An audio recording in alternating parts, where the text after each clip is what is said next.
What percentage of the messages that you have running your internal belief system about yourself were passed on to you by your siblings? As you know from my work, I believe that the most powerful messages come either explicitly or implicitly from our parents. But the truth is, very powerful messages come to us from the other members of our family or significant players in our life, specifically older siblings, sometimes younger. And so the question is, what are the messages that you got about yourself? And the way to know is very often they come up most powerfully when we're going through a hard time, when we haven't had success, or when we've been dumped, or when we feel alone, or when we've failed. Those messages rise up from inside. See, I'm no good. See, I suck. See, I'm ugly. See, I'm fat. See, I'm too skinny. See, I'm stupid. See, I'm too smart for my own good. Whatever it is, those messages come up, and all I'm asking you is what percentage of those come from your siblings? Because the truth is, those are driving you just as powerfully as the messages you got from your parents. Naming the beast is half the problem. Can you name the messages that you got from siblings? Which siblings did they come from, and can you begin to flush them out so they're no longer running your life? Have a kick. Have you ever had the experience of being absorbed in a relationship? Maybe it's a relationship with a lover. Maybe it's a relationship with your own child. Maybe it's absorption with a friend, or absorption into your fucking career where you become absorbed into something.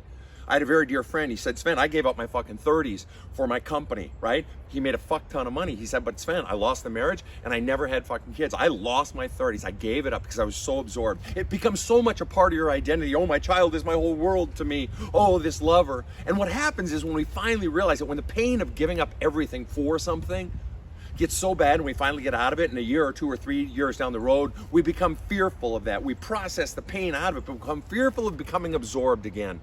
And so we shy away from life.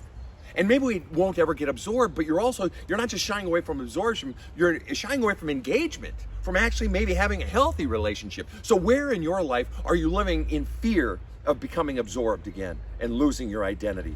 Have a kick-ass day. When you get fucking sick of being depressed, anxiety-ridden, overthinking, in relationships with narcissists, not having relationships, afraid of living in life and engaging, not have your sense of purpose, your family's fucking kicking your ass. At what point do you get sick of this shit and finally begin to heal? I've made over 600 TikTok videos, all of them free of charge, costs you nothing to use in your healing, in your journaling, in writing letters you don't send, in your counseling. You can fucking heal yourself. I've got a podcast, The Badass Counseling Show, that was been ranked as high as number 8 on Audible. It's on Spotify. It's on all the fucking major podcast sites. I've got all these fucking resources to help you. If you want, go to badasscounseling.com. You can get my book. It's become an international bestseller. It's titled There's a Hole in My Love Cup. I have do-it-yourself video courses. It's all right there. You can finally fucking heal and have the life you want if you're willing to do the work. Are you sick of living shit? Are you ready to finally fucking come alive? If so, all the resources are right there. Have a kick-ass day. One of my all-time favorite authors, Richard Block, writes in one of his best-selling books this pithy little sentence: argue for your limitations, and sure enough, they're yours. Do you fight for and defend that which holds you back, pulls you down, keeps you locked in place? And has it occurred to you that every single time you so stridently defend that which you believe is limiting you, that you're actually making it bigger? Furthermore, has it occurred to you that it might have never been true to begin with? That it was based on a false positive that you've now constructed into a prison? Have a kick-ass. I can't even tell you the number of times I see this in couples. One person wants to work on it and the other person doesn't. Bottom line is this: you can't work on a fucking relationship if there's only one person working. It takes 2 people working on it. So what you're witnessing is an exercise in futility in your own fucking life. And you're basically being faced with the come to Jesus moment in your life. Do I stay with someone, or do I go if they have no interest in working on it? But the deeper question is this: why the fuck would you want to stay with someone who clearly has no interest in solving the problems in the relationship, and obviously further has no interest in the pain and the sadness that those problems are causing you? Why would you even want to stay? And that question is only going to get bigger and bigger and bigger as time goes on, and they're not changing. And they have no interest in changing because there's no pain point. There's no incentive for them to change. And so what does that mean to you? That your pain is not enough to get them to look at their own behaviors and change their behaviors and change the nature of the relationship so that you can be happier. This person doesn't care enough about you to do that. How long can you possibly stay in such a relationship? Have a kick-ass day. Rich. These guys in the older generations, my generation, bit younger, bit older, who say, oh, this younger generation, they're fucking lazy. They need to just get a job. They need to work. They need to just do the work. These exact same guys, when their wife comes to them and says, hey, we're having problems in our relationship and we've been having them for a while, we need to get marriage counseling, and I think we should each get individual counseling. These exact same guys, and truth is it can be women too, but these exact same guys say, no, I'm not gonna pay somebody for fucking counseling, tell me what's wrong with me. I know what we need and you're the problem, you go get counseling. I'm not getting fucking counseling. Or they'll go a few sessions and they'll quit. I don't need this shit. They don't want to do the work. So just so you got it straight here, buddy. In your parenting, the kid is the problem. In your marriage, your wife is the problem. Oh, you're a real peach, aren't you?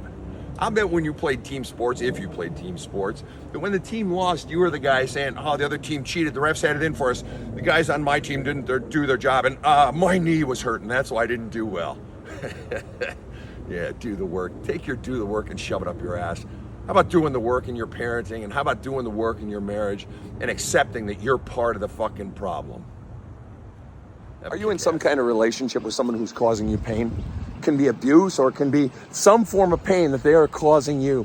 If so, one of the things I hear most frequently from clients and people I work with is when they're in that sort of relationship, it can be in a work relationship or a friendship or a love relationship or a family relationship. One of the things I hear most repeatedly is, well, Sven, they don't really know what they're doing, or you know what, they're going through a hard time, or you know, I'm sure they don't mean it.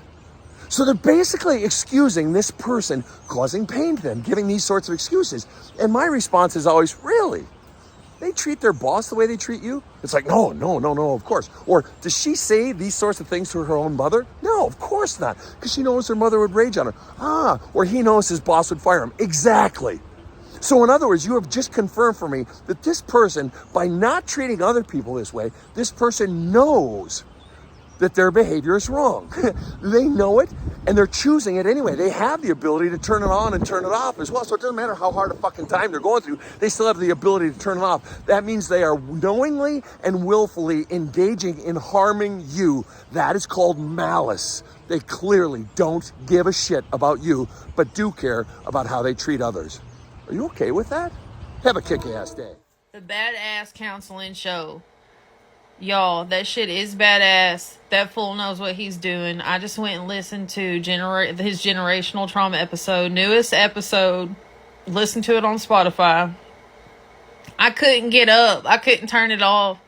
I thought I had not everything figured out, but I thought I had shit figured the fuck out about me, you know, and my shit and stuff, and with my parents, my life, and all this crap.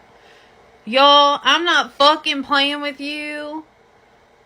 I gained so much from that that was the best hour and a half I've spent in a long time. I learned more about why I am the way I am and what I need still that I didn't realize I needed. Y'all, that shit is badass. One of the single biggest things I had to teach my athletes back when I was an NCAA strength coach, and in the subsequent years, counseling corporate executives and professional athletes and professional musicians, is high-intensity people, is teaching them how to dial their energy down.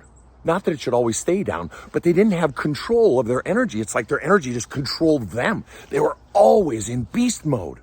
Conversely, back when I was a pastor, the ideal in so many people's eyes is that to be truly spiritual means you're always calm and you never get too excited and everything's just pleasant, because that's truly what it means to be spiritual. No, both are bullshit.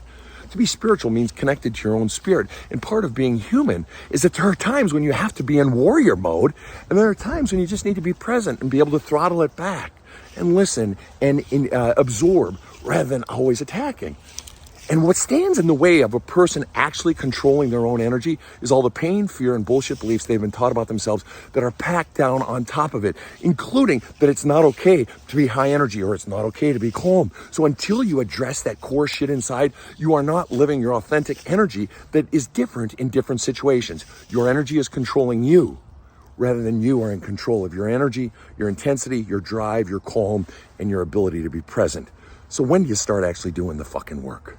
Have a kick-ass day. I talked to a buddy of mine, Tom, today, and he said, you know, Sven, how you always talk about these guys in their parents' basement, you know, gamers or potheads or whatever the fuck they are, and how they're, you know, just failed to launch and all that shit. And I said, yeah. He says, well, I was kind of that, but not really. I said, well, what do you mean? He says, well, my old man was like a fucking freight train, just fucking ramming his fucking agenda down my life control and fucking manipulation. His standards were always so fucking high and I was never good enough. And eventually I just got fucking sick of it. In my teenage years, I discovered I had kind of a superpower. I said, what's that? He said, I'd get into these stubborn offs with my dad. I said, what's a stubborn off? He said, who can out stubborn the other person? I'd just shut down. I'd just say, oh, you want that? No, I'm not gonna do that. Or you expect me to do that? No, don't think so. And I could out stubborn him till eventually he gave up and I got what I wanted, or I didn't have to do all the shit he fucking expected.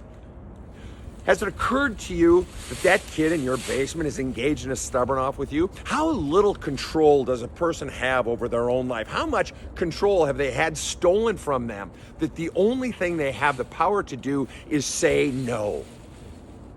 To be in a stubborn off with you, to shut their life down and say, I'm sick of your fucking agenda for my life. Has it occurred to you that this is actually the child finally reclaiming their power because they're taking from you the one thing you have always had and most crave? Control. If you're that kid in the basement, you got to stop waiting around for your parents to give you permission. If you're the parent to that kid in the basement, let them have their fucking life back. Have a kick-ass day. 30-year-old client said to me today, Sven, I just had the biggest realization of my life. And that is that I've manipulated my entire personality as a giant fuck you to my dad and his high expectations, never good enough bullshit. And what hurts the most is that I haven't been being my real self and how much time I've wasted. So let me ask you, how much of your personality in your life has been a giant fuck you, I'll show you, or do you finally love and accept me now? To someone either living or dead? And at what point do you get sick of wasting your life? At what point do you go down deep and heal your shit so that you can finally begin to author your own life? Worst of all, whose life are you still controlling where they're trying to say, fuck you, I'll show you, or please give me approval? And at what point do you give them their fucking life back? Have a kick-ass day.